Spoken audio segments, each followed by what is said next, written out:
Alright, so we're just going to do a real quick update here right now. Since the tang is out, he looks actually pretty good. He's been swimming out a lot more, eating a little bit more. I fed him yesterday, and he ate quite well. And he ate today also in the morning when I fed him. Still not seeing the best extension on the Scuba Steve frog spawn right here, but we're hoping to that'll get better. You'll notice the tank looks a little bit more blue. I did turn down the whites 5%. It's a little too white for my look. It was more of like a 12K. Right now I'm at like a 20K look. And I think I like that a little bit better. So we're going to keep that with this coloration. You can see on these zoas still not opening up. Looks like those other half might not make it. So hopefully over time this colony out here will spread to the right. Coming over here, the pink zoas we were talking about in the last video, they look to be opening a little bit more, so we're going to keep an eye on that, just monitor their progress as they go.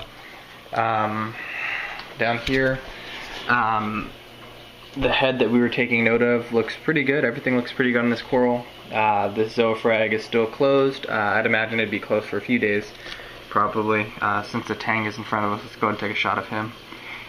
Hey, it looks pretty good. I noticed a spot or two above his eye, but he definitely looks a lot better than the last time that I took the video a few days ago. So we're gonna keep on looking at him. The blackfish still looks like it has a good bit of ick on it. Not the spring Gary's dotty back, but the black molly. So I've been doing freshwater dips on him the day after that video was shot, which was yesterday, and this morning also. Torch is looking really good. I'm probably gonna take another video here in an hour. So it was opened up really nicely, but the tang started picking at the rock around it and shook it up a little bit. So I'll take another video of that, but you can see it's definitely looking really good. In regards to the plate coral, I talked to the local fish store manager that I got this one from, and we were chatting a little bit, and he said that the tissue recession on the on the upper half of it was there when I bought it. So it's good to know that it's not something that's happening in my tank right now. You can see the tentacles aren't extending as much. I had changed the flow from the Vortex to be a little less, and so I'm wondering if that's the cause of that, but it still looks good, still coloring up really well, so we'll keep an eye on that.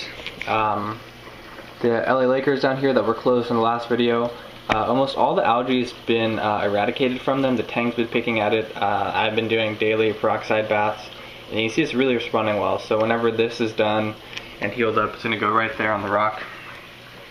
Gosh, I don't know why it looks so blue. There you go, a little bit of color back into it. You can see I also glued down a few other frags. I glued down the Icebreakers pally right there. Let me see if I can get it to focus on. It's such a real pretty coral. There you go. So there's that blue, like a turquoise center with gold rings. You can see on the Joker's pally there's only 2 heads now. When I was doing a water change, I actually noticed that the frag was real loosely attached. So I grabbed a razor and cut it off and fragged it onto this one right here. So now I have 2 of those frags, and this one will go in the second tank just because I don't need any more dragon eyes.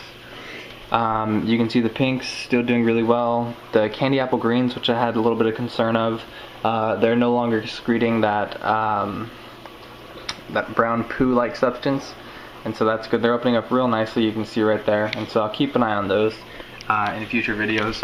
I don't remember if I referenced this, but you can see I glued down the deep water Japanese zoas. Let me see if I can get that thing to focus on them. You can see they're real small, probably about the size of like the whole colony is maybe the size of a dime, so they're real small. I have 1, 2, 3, 4, 5 heads on that one right now. Also glued down the pink elephant pallies. See those right there. Real quick, man, I don't know why, but these Magician's pallies are opening up huge for me today. And so hopefully they'll start budding off again. Like I said, I started with I believe 3, and now I have 5 of those. So that's doing well for me. Come back here. Take a look at the anemone real quick. It looked like it was splitting yesterday. I can tell it moved from that little hole right there down here a little bit, so I do want to keep an eye on where it's moving and how it's doing. I did think it was splitting yesterday, or starting to split, so I do want to, I'll probably be taking videos every other day so I can see if it is in fact splitting. Also, I totally forgot.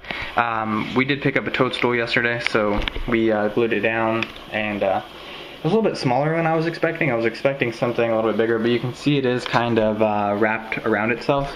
So I'm hoping that it will open back up again here pretty soon. It's supposed to be a long tentacle toadstool, and the guy I talked to said that usually after he gets them in, it takes a few days for them to open up, so don't be concerned. So that's pretty much it for this video. I didn't, also I added 2 more chromuses. Gosh, sorry, I keep forgetting things. I added, 3 more chromuses. We started with 4 additional chromuses, but one of them didn't make it. For whatever reason, he had, he looked fine when I left. Was gone for an hour, came back, and he had a red spot on him that wasn't there when he first went in the tank. Pulled him out of the tank, put him in quarantine, gave him some bacterial medication, and he did not make it the night, so that's unfortunate. It didn't look like red spot disease, at least in my opinion, just because it happened so fast. Like I said, I was gone for an hour to go out to eat, and when I came back, he had the red spot. Unless that's how it occurs. Usually I thought it was a bacterial infection that develops over time. And I did inspect all 4 fish when I got them, so it did happen within the span of that hour, so it's sad that he didn't make it. I did notice that he was the one that was getting bullied by the bigger ones when he first entered the tank, so that's unfortunate, but we'll keep an eye on the tank, we'll keep an eye on the blackfish and the anemone, and hopefully in the next video you'll see a real nice toadstool opening up. So thanks for watching, guys. Rate, comment, subscribe. Let me know if you guys have any questions, comments, or suggestions.